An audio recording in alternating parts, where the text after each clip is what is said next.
anak ini kalau dapat jam bermain akan bagus dan bisa di tim nasional, mungkin belum terwujud.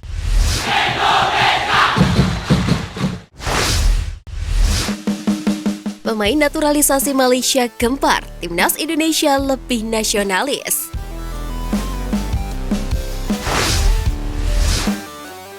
Jelang FIFA Matchday yang akan bergulir pada akhir September mendatang, para pemain naturalisasi tengah menjadi sorotan. Tak hanya pemain naturalisasi timnas Indonesia, para pemain naturalisasi negara tetangga yakni timnas Malaysia pun menghebohkan publik tanah air. Sejumlah pemain naturalisasi timnas Malaysia dikabarkan meminta bayaran dengan nominal tidak wajar.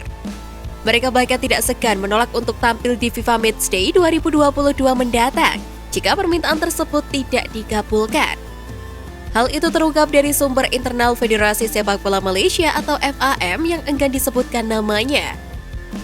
Sejumlah pemain yang dimaksud adalah Darren Lock, Petaling Jaya City FC, Brandon Gan dari Selangor FC, Corbin Ong dari Johor Darul Taksim, dan Matthew Davies dari Johor Darul Taksim. Tentu hal tersebut cukup mengejutkan, berbeda dengan apa yang dialami oleh timnas Malaysia. Exco PSSI Hassani Abdul Ghani menegaskan bahwa timnas Indonesia tidak memiliki tagihan kontrak bayaran untuk para pemainnya, termasuk para pemain naturalisasi yang saat ini akan bergabung, yakni Jordi Amat dan Sandy Walsh. Menurutnya, membela timnas Indonesia merupakan sebuah kebanggaan karena mereka yang terpilih merupakan pemain terbaik dari yang terbaik.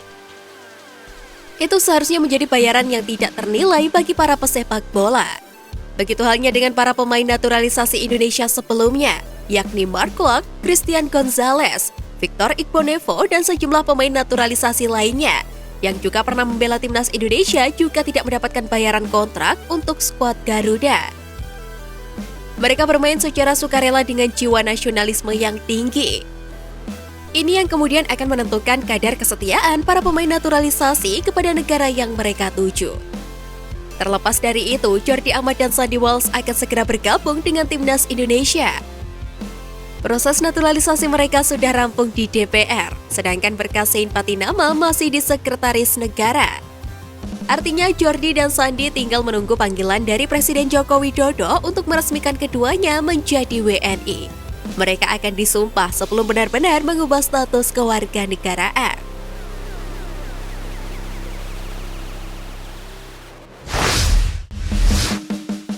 Perihal pemanggilan pemain legend timnas beri saran Sintayong.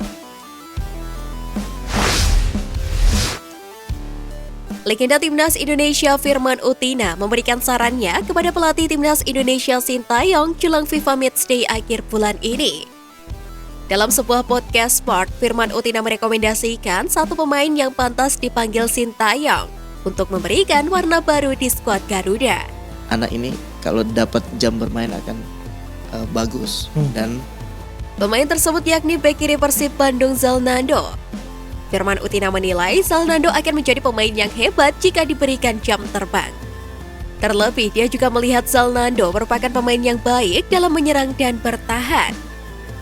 Sebagai informasi, Firman Utina sempat membela Sriwijaya FC. Di tim asal Palembang tersebut, Firman berada satu tim dengan Zalnando. Zalnando merupakan alumnus tim muda Sriwijaya dan sempat dipromosikan ke tim utama pada awal 2016 silam. Sementara Firman membela Sriwijaya dalam kurun waktu Februari 2016 hingga awal Januari 2017. Selama membela Sriwijaya, Firman mengaku mengagumi talenta istimewa Zalnando. Prediksi Firman kala menyaksikan talenta Zalnando hampir menjadi kenyataan. Sebab saat ini Zalnando hampir cukup konsisten bersama Persib. Hingga saat ini, Zalnando tampil sebanyak 6 kali. Dan terkini, pemain berusia 25 tahun itu turut berkontribusi membawa Persib comeback 2-1 atas Arema FC pada akhir pekan lalu. Namun, Zalnando nampaknya masih kesulitan menarik atensi Sintayong, sebab pos bek kiri timnas Indonesia terbilang sesak. Sintayong lebih menyukai Pratama Arhan dan Edo Febriansah. Apalagi nantinya timnas Indonesia juga akan kedatangan bek kiri naturalisasi yakni Sein Patinama.